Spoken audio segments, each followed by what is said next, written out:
Movie के शुरू में हम एक बूढ़े आदमी को देखते हैं जो अपने भाई की लड़की को लेकर के बाहर जाता है। दरअसल वो उसके लिए क्रिसमस का तोहफा खरीदना चाहता था। वो अच्छी तरह से जानता था कि उसकी भतीजी को साइकिल बहुत पसंद है, इसलिए वो उसे लेकर के जाता है साइकिल की शॉप पर। शॉप ओनर जब साइकिल दिखाता है तो वहाँ पर सिर्फ रेड कलर की साइकिल थी। तब वो लड़की कहती है कि मुझे लाल रंग की नहीं बल्कि नीले रंग की साइकिल चाहिए, क्योंकि लाल रंग मुझे बिल्कुल भी पसंद नहीं है। तब वो बूढ़ा शॉप ओनर से कहता है कि क्या तुम नीले रंग की साइकिल मंगा सकते हो। ये सुनकर के वो दुकानदार कॉल करता है किसी को। तभी हम वैन में कुछ लोगों को देखते हैं जिन्हें एक नीले कलर की साइकिल नजर आती है जो एक जंजीर से बंधी हुई थी। तब वो जंजीर को तोड़ करके उस साइकिल को चुरा लेते हैं। वहीं दूसरी तरफ हम मार्कस नाम के एक आदमी को अफगानिस्तान में देखते हैं जो अपनी वाइफ को कॉल करके बताता है कि उसकी छुट्टियों को कैंसिल कर दिया गया है, इसलिए वो क्रिसमस पर घर नहीं आ सकेगा। ये सुनकर के मार्कस की वाइफ बहुत ही ज्यादा दुखी हो जाती है और कहती है कि जब ये बात हमारी बेटी को पता चलेगी तो वो भी बहुत ज्यादा अपसेट हो जाएगी। मार्कस की बेटी का नाम था मटिल्डा। जब मटिल्डा को इस बात का पता चलता है तो वो बहुत ज्यादा दुखी हो जाती है। मार्कस की वाइफ उसे कहती है कि कल तुम्हें स्कूल जाना होगा। तभी मटिल्डा को याद आता है कि कल रात को उसकी साइकिल चोरी हो गई है जो नीले कलर की थी और कल रात को गुंडों ने उसे चुरा लिया था। तब मटिल्डा की मॉम कहती है कि मैं तुम्हें लेकर के जाऊंगी स्कूल, और वो भी ट्रेन में। वहीं दूसरी तरफ हम ओटो नाम के एक रिसर्चर को देखते हैं जिसका आज प्रेजेंटेशन था। जब कंपनी उसके प्रेजेंटेशन को देखती है तब उन्हें पता चलता है कि ओटो ने कुछ भी रिसर्च नहीं किया। वो दिन भर बस ऐसे ही टाइम पास करता रहता है। उसने कई सालों की रिसर्च के बाद सिर्फ इतना पता किया है कि अमीर लोग महंगी गाड़ियों को खरीदते हैं और गरीब लोग कैसी भी गाड़ी ले लेते हैं। इसीलिए ओटो को निकाल दिया जाता है नौकरी से और अब वो भी ट्रेन में जाकर के बैठ जाता है। तभी ट्रेन में उसकी नजर एक गंजे आदमी पर पड़ती है जो दिखने में एक आवारा सांड की तरह लग रहा था। उसकी बॉडी पर बहुत सारे टैटू बने हुए थे। उसे देख कर के लग रहा था कि ये कोई गैंगस्टर है। तभी ऑटो की नजर एक दूसरे आदमी पर पड़ती है जो एक सैंडविच लेकर के बैठा हुआ था। उसके हाथ में बहुत महंगा जूस भी था।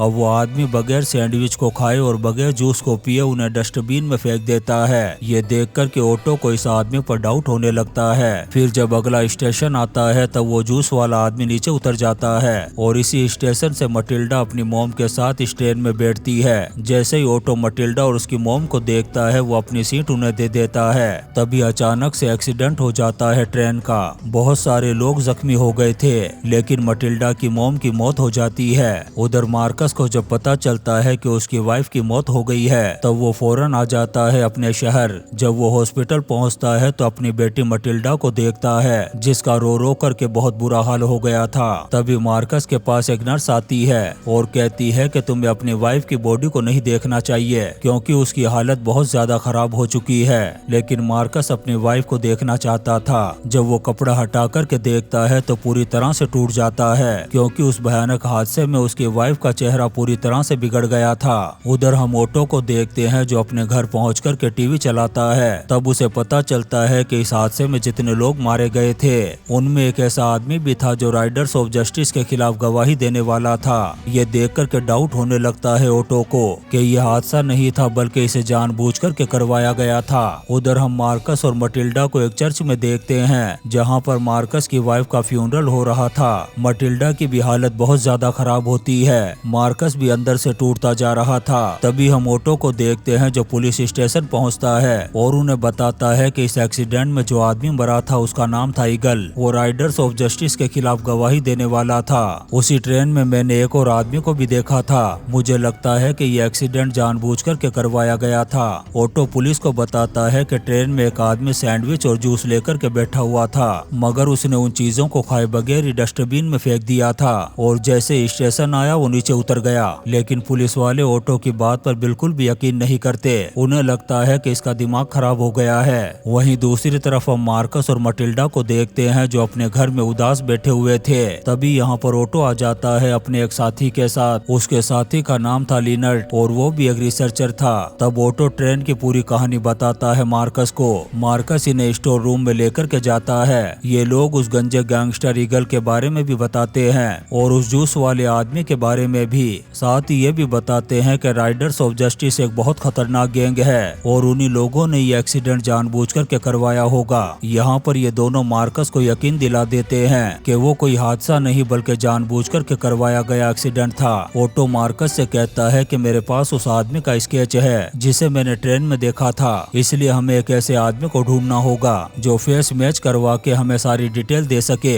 इसके बाद वो दोनों चले जाते हैं। अगले दिन मार्कस अपनी बेटी को लेकर के जाता है डॉक्टर के पास। तब डॉक्टर बताती है कि तुम दोनों बहुत ज्यादा शौक में हो, इसलिए तुम्हें थेरेपी लेनी चाहिए। लेकिन मार्कस मना कर देता है थेरेपी लेने से और मटिल्डा को लेकर के घर आ जाता है। इसके बाद मटिल्डा चली जाती है बाहर घूमने के लिए। मार्कस वेट करता रहता है। जब काफी रात हो जाती है तो मटिल्डा वापस आती है और उसके साथ एक लड़का भी था। ये देखकर के मार्कस उसे डांटने लगता है। तब वो लड़का कहता है कि प्लीज इसे मत डांटो क्योंकि ये पहले से ही डिप्रेशन में है। ये सुनकर के मार्कस का दिमाग खराब हो जाता है और वो एक थप्पड़ मार देता है उस लड़के को। ये देखकर के मटिल्डा और भी ज्यादा गुस्सा हो जाती है और अपने रूम में चली जाती है। जब मार्कस उसे दरवाजा खोलने के लिए कहता है तब मटिल्डा बताती है कि वो लड़का मेरा बॉयफ्रेंड था, वो मेरा बहुत ज्यादा ख्याल भी रखता है। उधर ओटो और लिनट अपने एक दोस्त के पास पहुंचते हैं जिसका नाम था इमैन थेलर। दरअसल इमैन थेलर एक कंप्यूटर जीनियस था। ये उसे उस आदमी का स्केच देते हैं और कहते हैं कि फेस को मैच कराओ। तब इमैन थेलर इन्हें दो आदमियों का नाम देता है जिसमें एक आदमी ऐसा था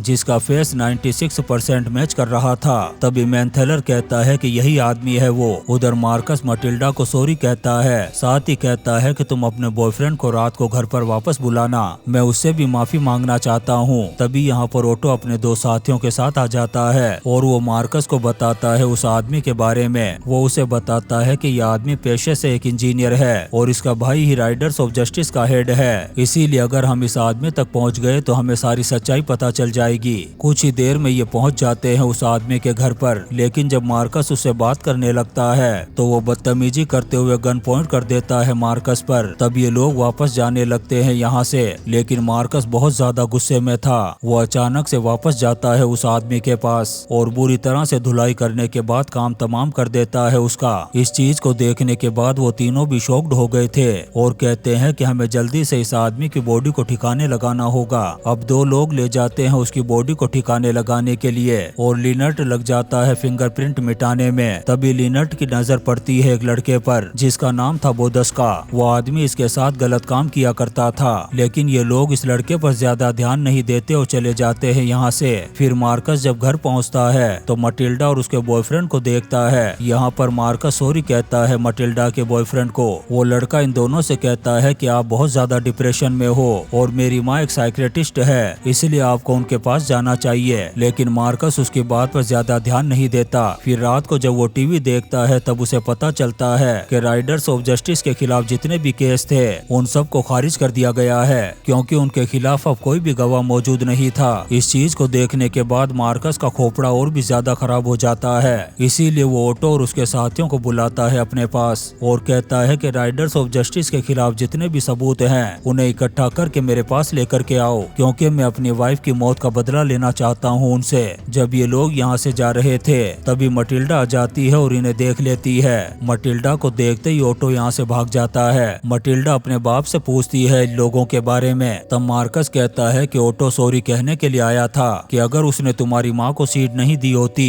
तो वो उस हादसे में नहीं मरती। तभी हम राइडर्स ऑफ जस्टिस के हेड को देखते हैं जिसका नाम था कर्ट और मार्कस ने जिस आदमी को मौत के घाट उतारा था वो कर्ट का भाई था, इसीलिए कर्ट ने बुदस्का को पकड़ करके बंधक बना लिया था। कर्ट बुदस्का से पूछता है कि वो कौन लोग थे जिन्होंने मेरे भाई को मारा था। तब बुदस्का कहता है कि मैं उन लोगों को नहीं जानता, लेकिन वहाँ पर एक आदमी बार बार इमैन थेलर नाम पुकार रहा था। कर्ट जब इस बात को सुनता है तो अपने आदमियों से कहता है कि इमैन थेलर का पता लगाओ। उधर हम इमैन थेलर को देखते हैं जो इस वक्त मार्कस के घर पर था और अपना सेटअप लगा रहा था ताकि वो राइडर्स ऑफ जस्टिस के बारे में हर एक चीज का पता लगा सके। लेकिन इमैन थेलर को जितनी चीजें चाहिए थी उतनी चीजें यहाँ पर मौजूद नहीं थी। तब ये सभी लोग डिसाइड करते हैं कि वो इमैन थेलर के घर पर जाएंगे और उन चीजों को लेकर के आएंगे। जब रात को ये पहुँचते हैं इमैन थेलर के घर पर तभी हम राइडर्स ऑफ जस्टिस की गैंग के लोगों को देखते हैं। वो इन पर अंधाधुंध गोलियां चलाना शुरू कर देते हैं। तब ये सभी लोग छुप जाते हैं, लेकिन मार्कस अपना कमाल दिखाते हुए एक आदमी से गन छीन लेता है और देखते ही देखते सारे लोगों को बैठा देता है नासा के रॉकेट में। ये बुदस्का को भी पकड़ लेते हैं। तब बुदस्का कहता है कि ना तो मेरा कोई घर है और ना ही मेरा कोई कसूर, ये लोग सिर्फ मजे करने के लिए मुझे यहाँ पर लेकर के आए थे। इसीलिए ये बुदस्का को भी अपने साथ घर पर ले जाते हैं। फिर इमेंथेलर से कहते हैं कि हमें राइडर्स ऑफ जस्टिस की पूरी डिटेल चाहिए। तब वो इन्हें पूरी डिटेल दे देता है और कहता है कि उन लोगों को हमारे बारे में पता चल चुका है, इसलिए अब हमें उस पूरी गैंग के पिछवाड़े में रशिया का रॉकेट डालना होगा, वरना वो लोग हमें नासा के रॉकेट में बैठाकर ऊपर पहुंचा देंगे। अब मार्कस इन्हें ट्रेनिंग देते हुए गन असेंबल करना सिखाता है, लेकिन किसी से भी बंदूकें असेंबल नहीं हो रही थी। तभी मार्कस इमेंथेलर को देखता है जिसने बहुत जल्दी बंदूकों को असेंबल कर दिया था। ये देखकर के मार्कस और सभी लोग भी हैरान हो गए थे। मार्कस उससे पूछता है कि क्या तुम पहले भी असेंबल कर चुके हो? तभी इमेंथेलर कहता है कि नहीं, अब ऐसे ही कई दिनों तक इनकी ट्रेनिंग चलती रहती है। इमेंथेलर भी रिसर्च करता रहता है उस गैंग के बारे में। तभी वो मार्कस को बताता है कि मुझे कर्ट के बारे में पता चला है, वो जाने वाला है एक जगह पर, उसके साथ ज्यादा लोग नहीं होंगे और हम इस मौके का फायदा उठाकर के काम तमाम कर सकते हैं उसका। फिर जब ये जाने लगते हैं तब रास्ते में ऑटो शरीफ बनते हुए कहता है कि हमें उन लोगों को नहीं मारना चाहिए, वो ऐसे ही इनका दिमाग खराब करता जा रहा था। इससे मार्कस का खोपड़ा खराब हो जाता है और वो एक पंच मारता है ऑटो के मुंह पर और फेंक देता है उसे गाड़ी से बाहर। इसके बाद ये एक जगह पर जाकर के कर्ट का वेट करने लगते हैं। तभी कर्ट बाहर निकलता है जिसके साथ बहुत सारी लड़कियां थी। तब मार्कस इन्हें गोली चलाने से मना करता है कि हम बेगुनाह लड़कियों को नहीं मार सकते। कुछ ही देर में कर्ट चला जाता है यहाँ से। यहाँ पर कर्ट के आदमी भी मौजूद थे। तब मार्कस उन्हें मारना शुरू कर देता है। यहाँ पर इमेंथेलर भी एक आदमी को मार देता है, फिर रोने लगता है कि उसने आज एक आदमी की जान ले ली। तब मार्कस उसे समझाता है कि तुमने जिस आदमी को मारा था उसने बहुत सारे लोगों की जान ली थी। अब ये रास्ते में ऑटो को भी वापस ले लेते हैं अपने साथ। उधर बुदस्का की बातों को सुनकर के लिनट को पता चलता है कि कर्ट का भाई उस दिन ट्रेन में था ही नहीं, उन्होंने गलत आदमी को मार दिया है। उसे लगने लगता है कि शायद वो हादसा ही था। जब वो ये बात मार्कस को बताते हैं तो मार्कस भी टेंशन में आ जाता है और रोने और चिल्लाने लगता है कि उसने इतने सारे लोगों को बगैर मतलब ही मार दिया। उसका डिप्रेशन बाहर आने लगता है, वो तोड़फोड़ करना शुरू कर देता है और अपने आप को चोट पहुंचाने लगता है। तभी ऑटो आता है उसके पास और कहता है कि अगर तुम ही ऐसा करोगे तो फिर तुम्हारी बेटी का ध्यान कौन रखेगा।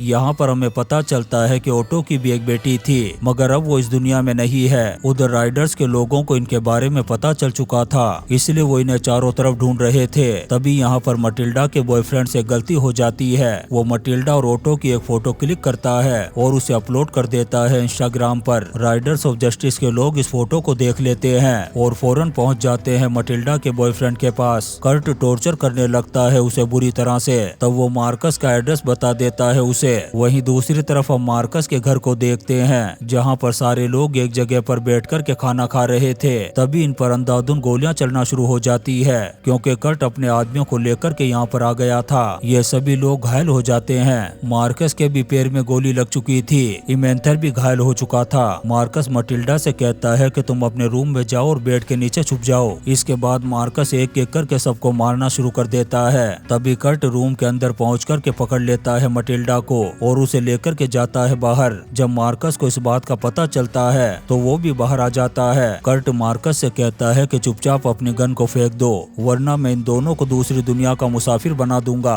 तब कर्ट अपनी गन फेंक देता है। अब कर्ट मार्कस को मारने ही वाला था, तभी मार्कस के साथी आ जाते हैं और अंधाधुंध गोलियां चलाने लगते हैं कर्ट और उसके आदमियों पर। थोड़ी ही देर में सारे लोगों का काम तमाम कर देते हैं, लेकिन कर्ट अभी भी जिंदा था। इसके बाद मार्कस कर्ट के पास जाता है। तब कर्ट कहता है कि आखिर मैंने तुम्हारा क्या बिगाड़ा था जो तुम मेरे पीछे पड़े हो। लेकिन मार्कस कोई जवाब नहीं देता और गोली मार देता है कर्ट को। मार्कस को भी बहुत ज्यादा गोलियां लगी थी। ये देखकर के मटिल्डा अपने बाप के पास आती है। तब मार्कस उसे गले लगाता है और माफी मांगता है उससे। कुछ ही देर में यहाँ पर एम्बुलेंस आ जाती है। फिर हम देखते हैं कि मार्कस अब ठीक है और बाकी लोग भी। इसके बाद ये सभी लोग बहुत ही ज्यादा खुश होकर के क्रिसमस मना रहे थे। तभी हम उसी लड़की को देखते हैं जिसने मूवी के शुरू में नीली साइकिल मांगी थी। दरअसल अब उसे भी नीली साइकिल मिल चुकी थी और वो भी खुश होकर के क्रिसमस मना रही थी। और इसी सीन के साथ ये शानदार मूवी राइडर्स ऑफ जस्टिस खत्म हो जाती है। दोस्तों, हम आपके लिए ऐसी ही इंटरेस्टिंग मूवीज एक्सप्लेन करते रहेंगे, तो आप चैनल को सब्सक्राइब जरूर करें और लाइक और कमेंट्स भी करें। Thank you.